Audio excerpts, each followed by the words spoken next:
videotapes. We've made over 1 million videos now in 6 languages. They're not copyrighted. They're not copyrighted.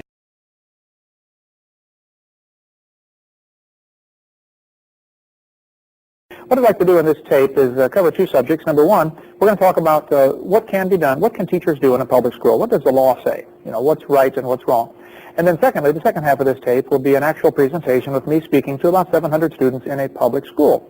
And many teachers will use this tape to show to their class the evidence for creation and the evidence against evolution, because I try to avoid referring to God or the Bible, though there's no reason that you can't. I just purposely don't when I go speak in public schools. I'd like to say, first of all, that most of the public school teachers that I know are sincere, dedicated, professional people. They are oftentimes very intelligent and very godly. It remains against the law to teach evolution in many states until 1968. The last laws banning the teaching of evolution were overturned in 1968. And now it's okay to teach evolution. It's always been okay to teach creation. There's never been a law against it. There are numerous impact articles put out by the Institute for Creation Research. They put these out there 10 cents a piece, and they're up to 350 something now. So you could get all the back issues for $35.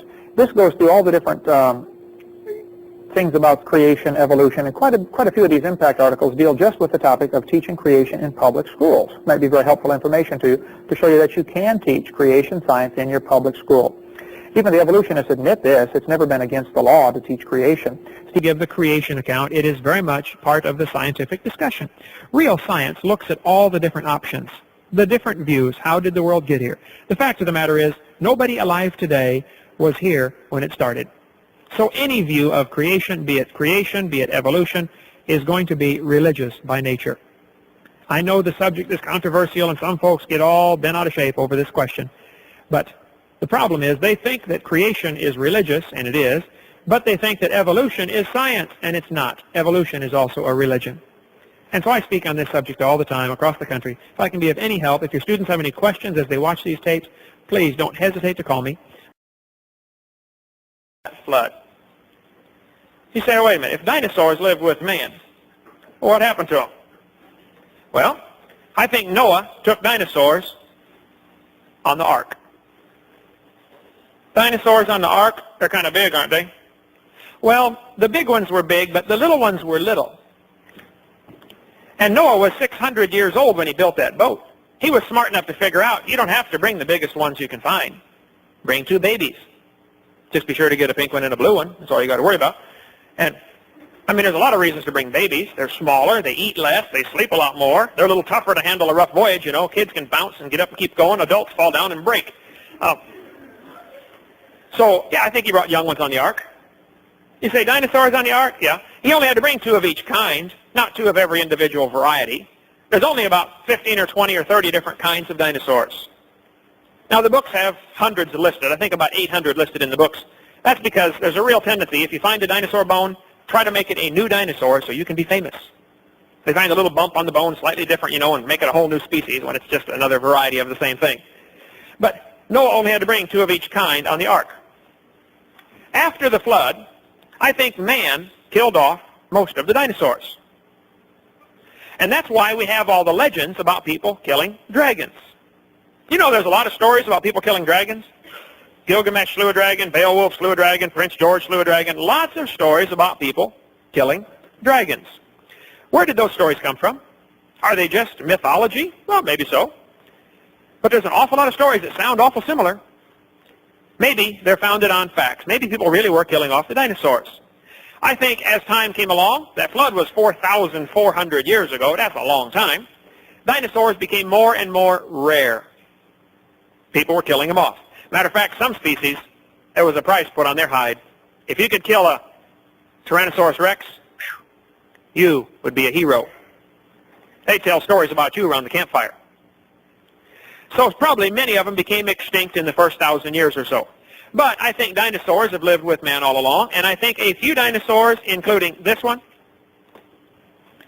the Apatosaurus, and this one, the Plesiosaurus, a few dinosaurs are still alive right now, today. Dinosaurs today in the 90s, yeah. Choose to believe in creation or evolution is going to determine many, many, many things about how you behave. Your whole view of life, decisions that you make on what's right and what's wrong, is based on whether you believe in creation or evolution. Is man just an animal? Is there nothing more to life? Is it okay to steal, rob, kill, murder? If you're in science class, scientists ought to look at all sides and make a wise decision. And you science teachers ought to educate your students. Don't indoctrinate them. Educate them. Teach them all sides. Let them make an intelligent choice. There is ample evidence the world is not old. Dinosaurs did not live millions of years ago, and there might be some still alive. So tonight, if you want to come, 7 o'clock tonight, First Baptist Church, right around the corner, is my last session. Everybody, every visitor, if you haven't been there yet, you can come tonight and count as your own first visitor. Every visitor is $5 off of any of my videotapes, and I got lots of videotapes. I got debates from universities on videotape. If you want to get some of the videotapes, I got some here someplace. No limit, every visitor, $5 off. And I got stacks and stacks of them there. We'll give you as many as you want. Bring 100 visitors and get a whole bunch. I just want to help challenge you and encourage you. Folks, if you want more on that. Next question. People say, Brother Hovind, in your seminar and in your debate, sometimes you're sarcastic with the atheists. I know, and I'm sorry. Okay, that's just a personality quirk, I guess. I'm working on it. But in my over 30 years of ministry, I've seen thousands of lives changed by the teachings on creation, including many scoffers who've come to Christ. I'm not trying to drive them off. I'm trying to bring them to the Lord. Trust me on this one. But the Bible says, beware lest any man spoil you through philosophy and vain deceit. I get a little upset, I guess, when I see these people with their evil philosophies spoiling children that come to their class. So professors that teach evolution, I just don't have a lot of patience with them. I'm sorry, okay? I think if I was going to rescue some people who were being killed by Hitler's guards, I would have a hard time being nice to the guards, okay? I'd want to kill the guards and rescue the people. So it's not that you're mad at them necessarily, you know, but you're mad at what they're doing, okay? And I'm mad at what the professors are doing. The Bible says, if you smite the scorner, the simple will beware. So I guess I'm a little hard on the atheists because their philosophy is destroying others, and you have to stop them, okay, somehow. And if you really give them a hard time intellectually and prove that they're wrong, make a fool of them, other people are going to listen and say, oh, wow, I better not, believe in evolution. So it's kind of a tactic to help do that. The Bible says, when the scorner is punished, the simple is made wise, Proverbs chapter 21. The Bible says, cast out the scorner, and contention shall go out. To me, after you got off the phone, Dad, about how it's not fast enough to wait for Eric to get back in town. I have to do something right now. And I said, do you not understand the words coming out of my mouth? I'm not capable of doing what you're asking. Well, you are capable of going to Mom's filing cabinet, getting the files for the different bank accounts, making copies. And you are not understanding, Dad. She cannot do that. Oh. She do not exist there. Okay, well, wherever. I'll get them when I get back. Or. I am intentionally being kept ignorant. I don't know the whereabouts. I cannot do what you're asking. Okay, well, there is a time crunch here because they did get a judge's order.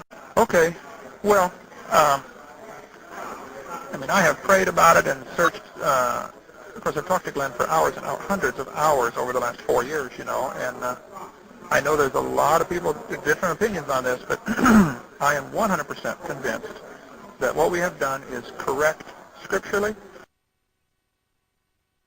and legally, and I do not want to switch horses midstream. When this is over, we may want to sit down with Glenn and say, okay, Glenn, look, we had a lot of problems here.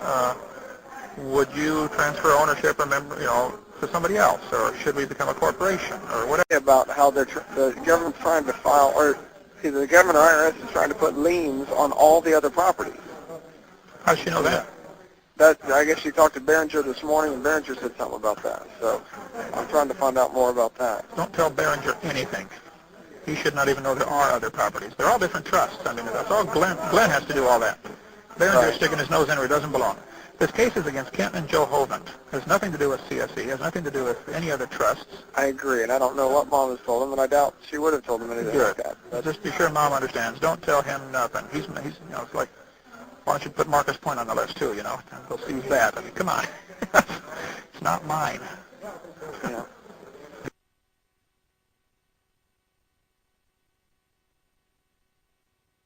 Hey, I need your driver's license number. Do you have that by chance?